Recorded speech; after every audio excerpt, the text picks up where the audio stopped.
Welcome to Philosophy of Value Workshops number 43 of Series 5. The question this evening is, must we create values in order to address the variability of life's demands? The reading for this topic is from one of my works, The Pursuit of Value, Chapter 2, Section 5. In these workshops, I'm talking about human existence as consciousness and what we can do with it. This question isn't just about what we can do with our lives in superficial ways, it's about understanding the character of consciousness and knowing its limits and possibilities. In this project, I present problems in terms of consciousness and seek answers in terms of value. And I have advocated the principle of the pursuit of value, the value of value, or the will to value. I've recently been outlining how values are expressed in ethics and in a diversity of life experiences.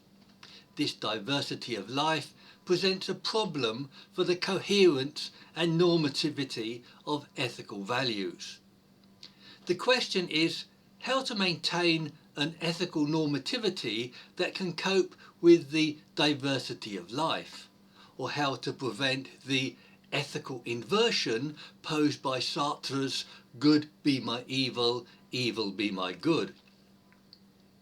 The question thereby arises of, must we create values as ethical principles to resolve such diversity? But I first want to make a few distinctions between moral and aesthetic values, and between different preconditions which might produce new values. I propose three preconditions of material circumstances, increasing awareness, and degrees of consciousness. I will explain what these mean shortly when we come to discuss them. One difference between moral and aesthetic values is that aesthetic values can indisputably be created. For example, as a matter of course, we routinely create aesthetic values like I like chocolate ice cream. This fact can evoke the response that aesthetic values can be created, but moral values can't be created. But this claim implies a clear distinction between moral and aesthetic values. But such a distinction between moral and aesthetic values is difficult to maintain for the following reasons. 1. The integrity of ethics as a category can be questioned, as I did several weeks ago. 2. Nietzsche wanted to replace ethics with an undefined aesthetic justification. 3. Categories are themselves determined by human judgments that can be difficult to justify. For example, is cutting down a forest of trees or killing dolphins subject to ethical or aesthetic judgments? The traditional answer is that ethical values are objective, given by God, or exist independently. But the religious case is challenged by opposition to God's existence and the inflexibility of divine law. And the view that objective values exist in the world is challenged by philosophy. We will have a look at some of these arguments shortly. But arguments for the objectivity of values include the view that moral values aren't created but discovered. For example, Nikolai Hartmann believed in potential values created by God waiting to be adopted. But without God, anything could be a potential value if it is needed at a later time. And Kant has an intermediate position that we legislate our own values that are determined by reason. but Kant's argument from reason has been widely challenged and assumes certain outcomes. Yet there are also other religious thinkers who hold that values are objective and therefore can't be created. For example, William Lane Craig holds that there is no basis for objective morals other than God. And Murdoch believes that moral values aren't created by choices, but by engagement with reality. Yet these views depend on God to sustain their existence and for their justification. But there are also some secular philosophers who think there are, or should be, objective values. Susan Wolfe holds that ethical values need to be objective and part of the fabric of the world. Ronald Dworkin holds the odd view that there is only one objectively right answer to ethical questions. Robert Nozick believes that it is better that there be objective values. Nozick's view is understandable, but is contradictory because objectivity mitigates choice. But many other philosophers think that the pursuit of objective values is misguided. For example, Isaiah Berlin, Bernard Williams, Sartre, Richard Rorty, John Mackey, postmodernists, and myself. Heidegger speaks of the bizarre effort to prove the objectivity of values. I previously discussed John Mackey's argument that there are no objective values in the world. This is because such would be incoherent and because of the mind's propensity to project onto the world. And in my view, values like wanting and liking can't exist independently without a human agent. Yet in Mackey's argument, the word objective refers to substantive ontological existence, not universality. So here, the rejection of objective values does not preclude the existence of normative values. And in my view, normative values can be established subjectively on the structures of consciousness. That is, values such as the will to value on the basis of structures like intentionality, divisibility, and temporality.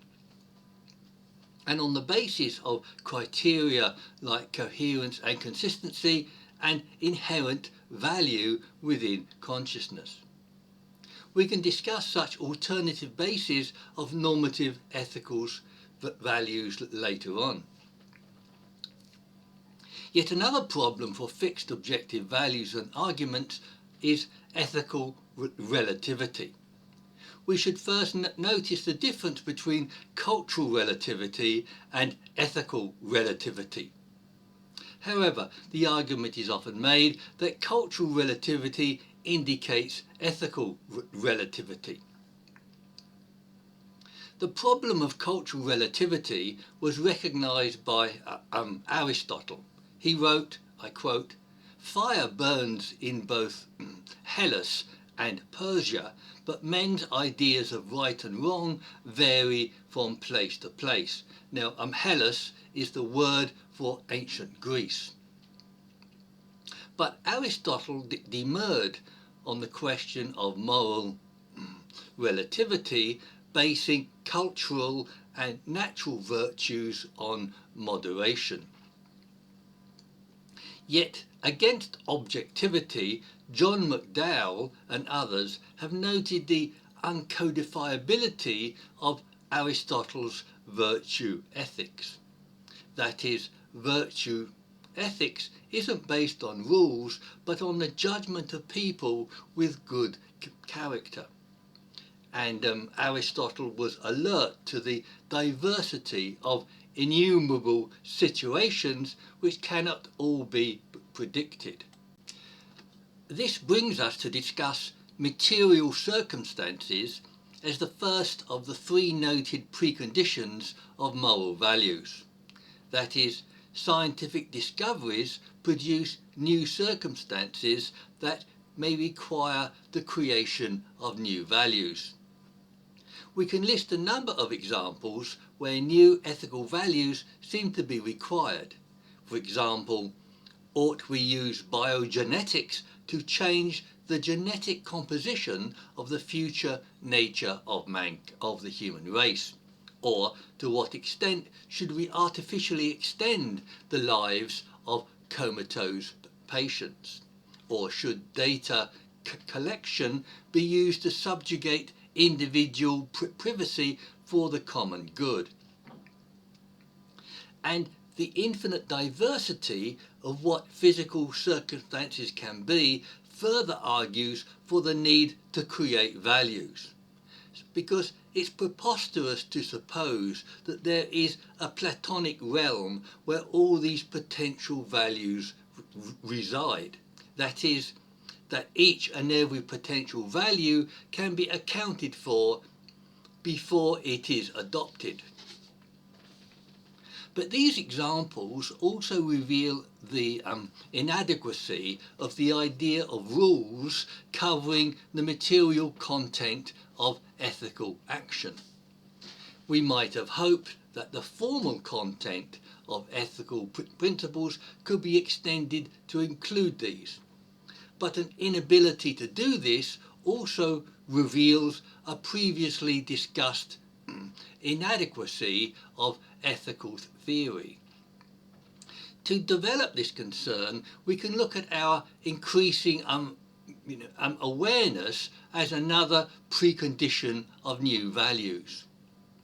I regard awareness as describing a particular area that consciousness focuses on, and this focus will change depending on cognitive rather than physical circumstances.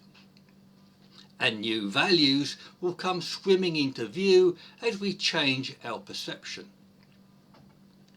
We find examples of where physical circumstances don't change, but perceptions of them do change. The whole area of human and animal rights reveals new values in the same physical circumstances.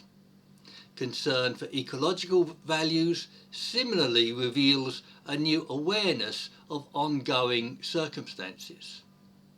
And a new understanding of mind and mental health produces new awareness of new moral issues.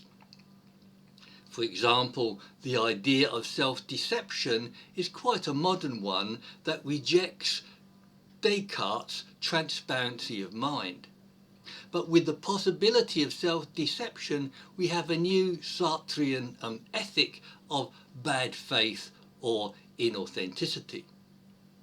And awareness brings possibilities of freedom and personal responsibility. And as I have frequently argued, religious beliefs and values have tracked their historical development. Most prominently, God is the believer's highest conceivable value, and this highest value has evolved through animism, polytheism, monotheism, and Christianity. Judaic ethics of law, rules and behaviour gave way to new values in the Christian ethic of intention.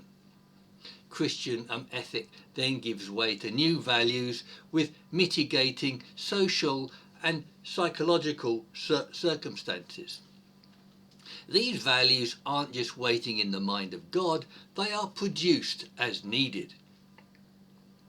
Another example of both developing awareness and value is found in Abraham Maslow's hierarchy of needs.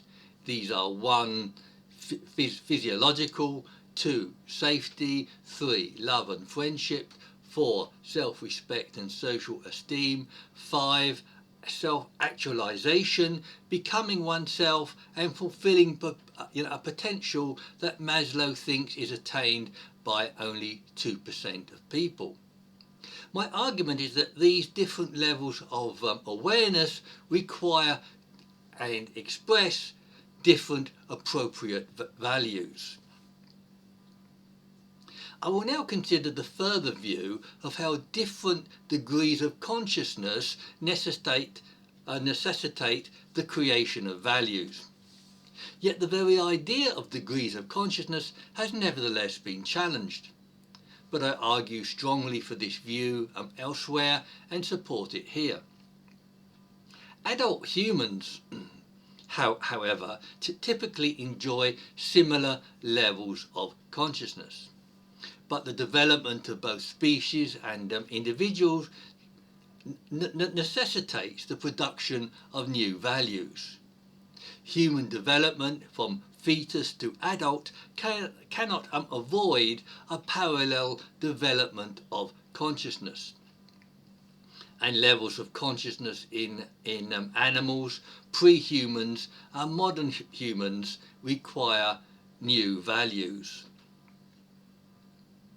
I have previously argued that animals have values in desires for procreation, nourishment and pleasure. But animals don't have the required level of reflective consciousness to enjoy moral values.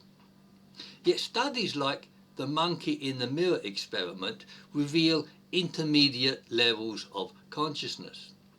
And the study of macaques shows an awareness of fairness without awareness of another's consciousness.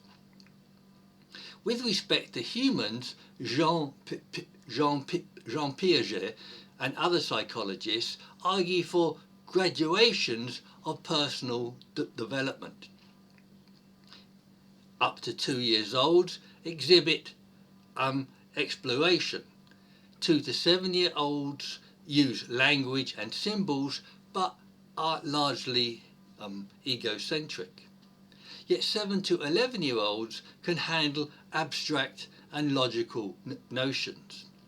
And 11 to 15 year olds can employ hypothetical ideas and have developed a theory of mind, which means an appreciation of other people being conscious. And Piaget again adds that this isn't achieved by many adults. And similar conclusions have been reached by George Herbert Mead and Lawrence Kohlberg. My own preferred argument derives from the graduation of consciousness across a spectrum of mind. That is, as above, consciousness is graduated in different levels or degrees in both individuals and species, and that different degrees of consciousness must entertain different values. Arguments against these views may deny consciousness or admit to only particular skills or capacities. But arguments for graduation can point to a correlation between skills and levels of consciousness. My further argument is that different levels of consciousness create values that are inappropriate to other levels.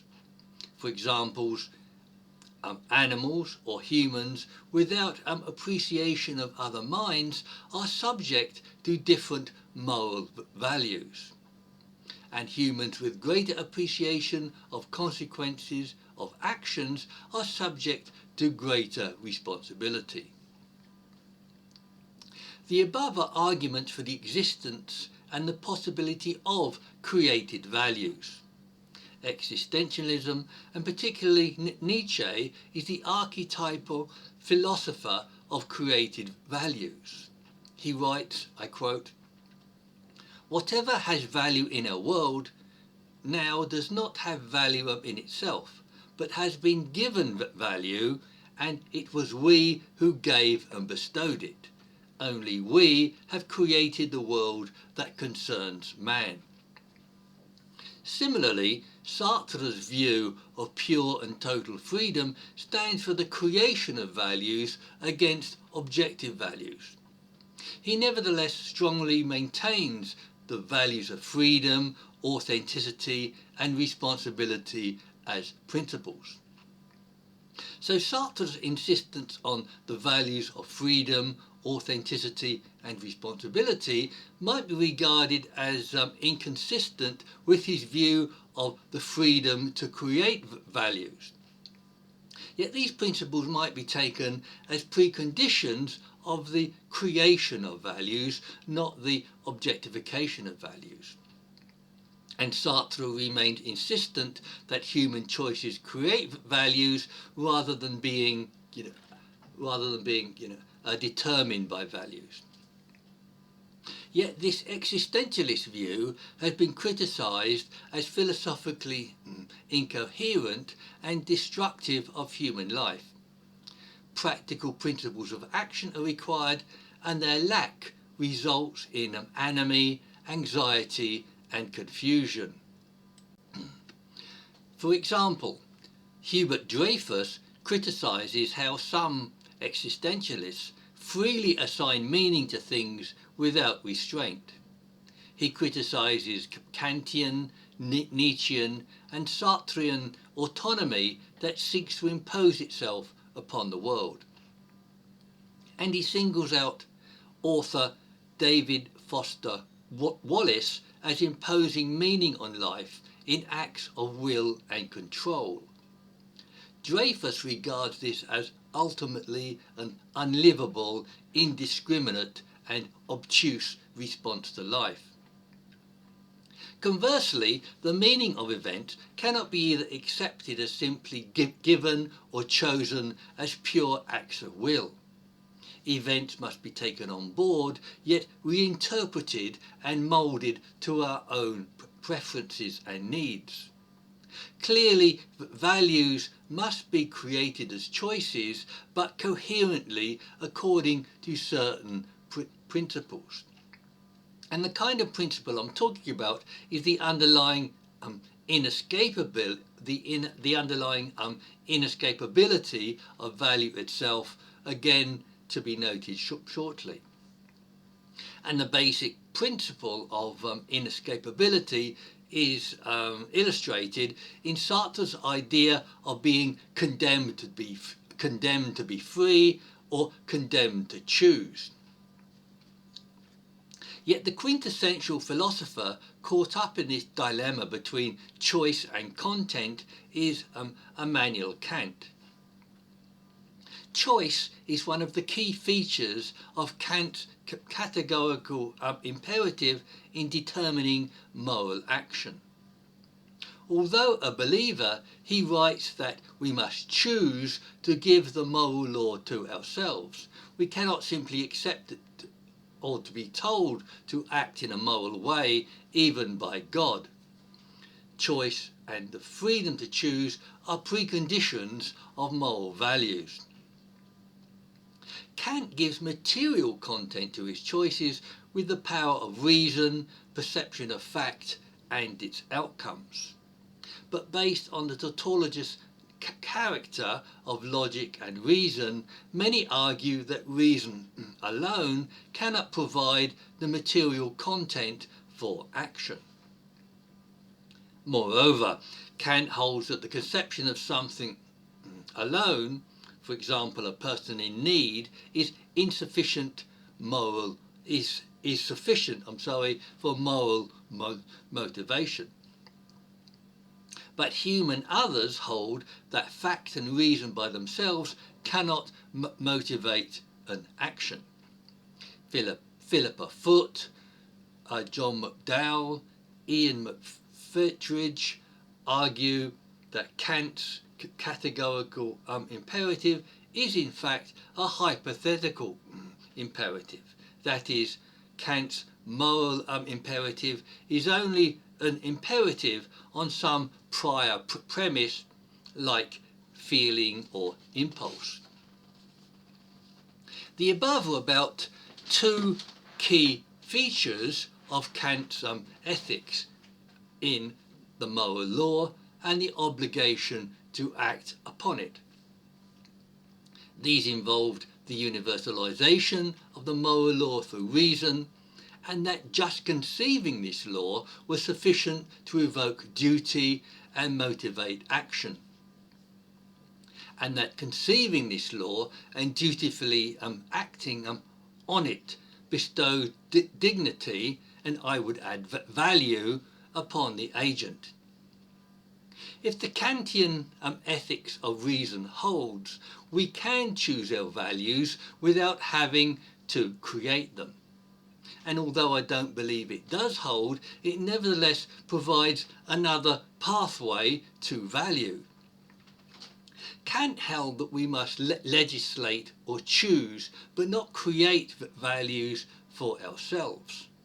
Yet for Kant, that legislation and our obligation to act is determined by reason.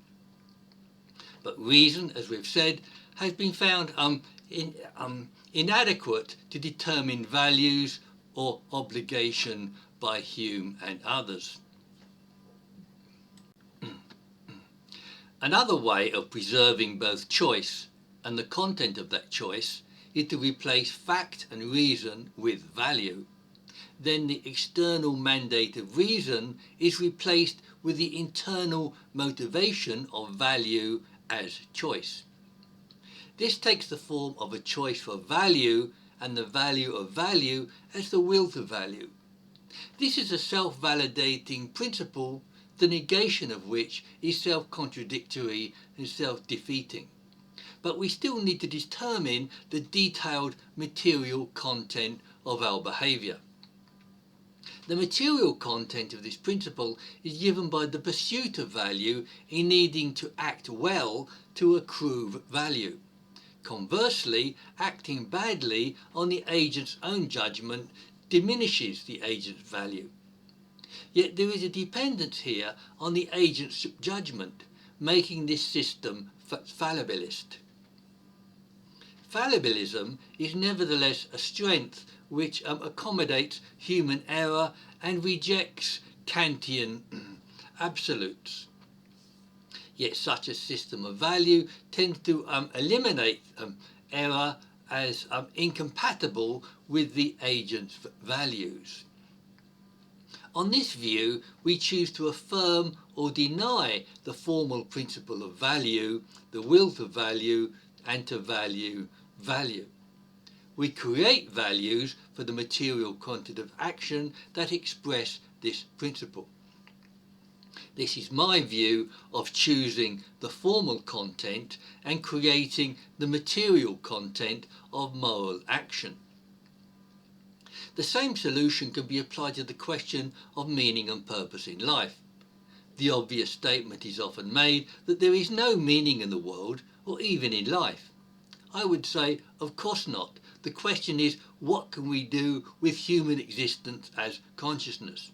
And it is an assumption to think of an answer in terms of meaning and purpose.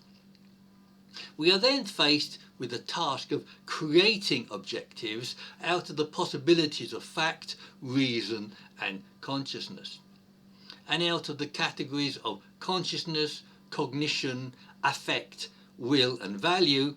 Only value, I think, can provide the resolution that we need. We can add that these views call for an underlying principle of the will to value.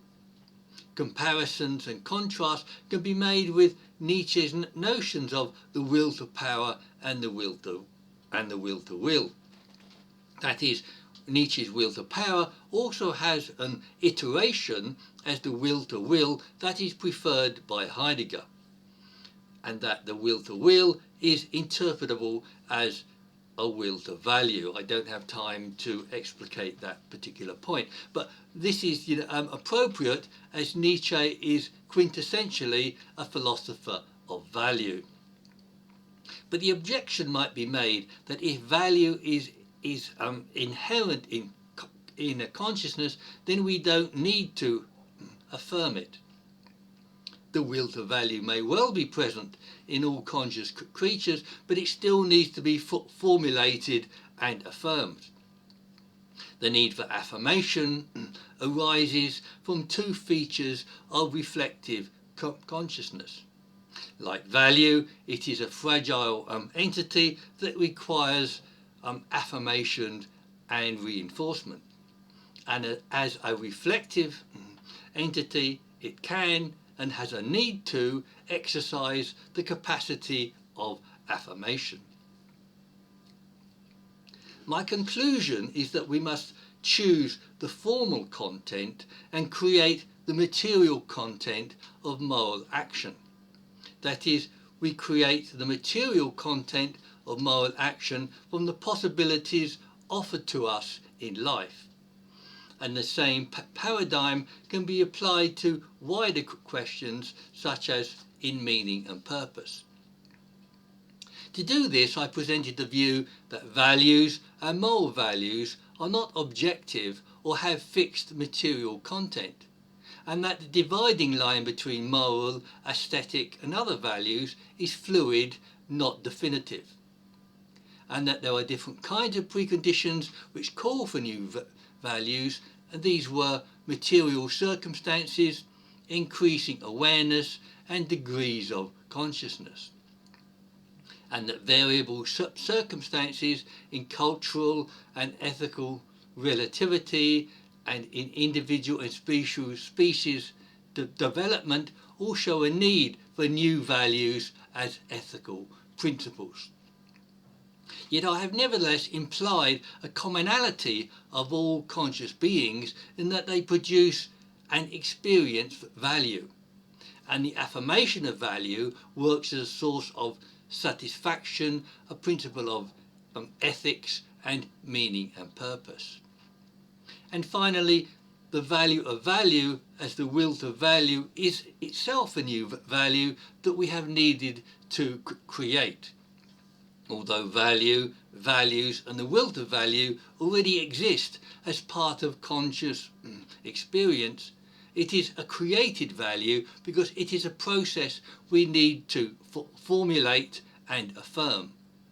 Yet also want to eventually consider the kind of values required for new forms of morals and understanding. And on the proposed view, such new values can find a foundation in structures of consciousness. So let me have your criticisms and comments on websites like meetup.com, Philosophy of Value workshops.